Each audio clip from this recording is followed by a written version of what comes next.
Iran के Israel से बदला लेने का ऐलान होते ही मिडिल ईस्ट एक बार फिर से जंग का अखाड़ा बनने लगा है। ईरान ये हमला कब और कैसे करेगा ये तय नहीं है, लेकिन अमेरिका की खुफिया रिपोर्ट ने इस बात की पुष्टि कर दी है कि ईरान ने जंग की तैयारी कर ली है। माना जा रहा है कि ईरान मिसाइलों और ड्रोन से इजराइल के सैन्य और सरकारी स्थलों को निशाना बनाकर हमला करने वाला है। वहीं इस रिपोर्ट के बाद आनन फानन में अमेरिका के मध्य सैन्य कमांडर जनरल माइकल कुरिया इजराइल पहुंच गए। अमेरिका ने यह भी ऐलान कर दिया कि अगर ईरान ने इजराइल पर हमला किया तो उसे भी गंभीर परिणाम भुगतने होंगे। और सबसे खास बात यह है कि ईरान इजराइल में बढ़ रहे इस तनाव में रूस भी कूद पड़ा है। रूस ने अपने नागरिकों को सलाह दी है कि वो किसी भी सूरत में इजराइल की यात्रा न करें। गाजा पर इजराइल के ताबड़तोड़ हमलों से ईरान बौखलाया हुआ है। हाल ही में जब इजराइल ने सीरिया में ईरानी वाणिज्यिक दूतावास के पास हमला किया तो ईरान का गुस्सा 7वें आसमान पर पहुंच गया था। दरअसल इस हमले में दूतावास की इमारत को भी नुकसान हुआ और इस्लामिक रिवॉल्यूशनरी गार्ड कॉर्प्स के कमांडर जनरल रजा जाहिदी और मोहम्मद हादी रहीमी मारे गए। हमले के बाद ईरान के सर्वोच्च नेता ने इजराइल से हमला लेने का ऐलान कर दिया।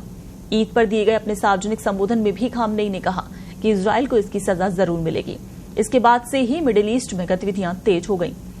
ईरान और इजराइल में अगर सीधा युद्ध होता है तो ये जंग का ऐसा मोर्चा होगा जो दुनिया पर प्रतिकूल प्रभाव डालेगा। दरअसल ईरान के इजराइल पर हमला करते ही सबसे पहले युद्ध में अमेरिका कूदेगा। अमेरिका की जंग में कूदते ही ब्रिटेन सहित अन्य पश्चिमी देश भी इजराइल के साथ मोर्चा संभाल लेंगे। इस स्थिति में ईरान कमजोर पड़ेगा और उसे भी मदद की जरूरत होगी। इसका साथ देगा रूस। इसके अलावा Qatar, Iraq, Syria, Lebanon, Yemen जैसे मुस्लिम देश भी सीधे सीधे ईरान के साथ खड़े हो जाएंगे। रूस और ईरान इससे पहले भी इराक और सीरिया में सैन्य सहयोगी रहे हैं और दोनों देशों के बीच व्यापारिक संबंध भी हैं। ईरान सबसे ज्यादा रूस से ही हथियार खरीदता है। खुले तौर पर यदि इतने देश एक दूसरे के सामने आए तो मिडिल ईस्ट तबाही की कगार पर पहुंच जाएगा। मिडिल ईस्ट में दो ताकतवर देश भिड़े तो इसका असर पूरी दुनिया पर होगा। ऐसा भी कहा जा सकता है कि अप्रत्यक्ष तौर पर यह तीसरे विश्व युद्ध की तरह होगा। दरअसल अमेरिकी राष्ट्रपति जो बाइडेन इस बात का ऐलान कर चुके हैं कि वो इजराइल का साथ देंगे। अमेरिका की ओर से इजराइल का साथ देने के ऐलान के बाद ईरान ने अमेरिका को एक लेटर लिखकर नेतन्याहू के जाल में न फंसने की चेतावनी दी। ईरानी राष्ट्रपति के राजनीतिक मामलों के डिप्टी चीफ मोहम्मद जमशीदी ने सोशल मीडिया पर लिखा कि अमेरिका को बीच में नहीं आना चाहिए ताकि उस पर आंच न आए। उधर इजराइल ने ईरान को धमकी दे दी है कि अगर ईरान ने हमला किया तो इजराइल घर में घुसकर मारेगा।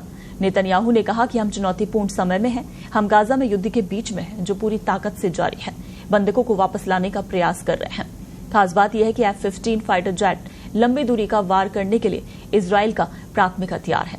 नेतन्याहू ने कहा कि हमारा सिद्धांत सरल है, जो भी हम पर हमला करेगा हम उसे मारेंगे। इधर जर्मनी की विदेश मंत्री एनालेना बेयरबॉक ने ईरानी समकक्ष से बातचीत कर ईरान को संयम बरतने की सलाह दी है। बेयरबॉक ने कहा कि सभी पक्ष इस मामले में जिम्मेदारी से काम करें और संयम बरतें। उन्होंने कहा कि क्षेत्रीय तनाव से बचना हर किसी के हित में होना चाहिए। हम सभी जिम्मेदारी से काम करेंगे तो दुनिया को इस नए संकट से बचा लेंगे। वहीं जर्मन एयरलाइंस लुफ्थांसा ने सुरक्षा कारणों की वजह से तेहरान की दैनिक उड़ानों को रद्द करने की अवधि 13 अप्रैल तक बढ़ा दी है।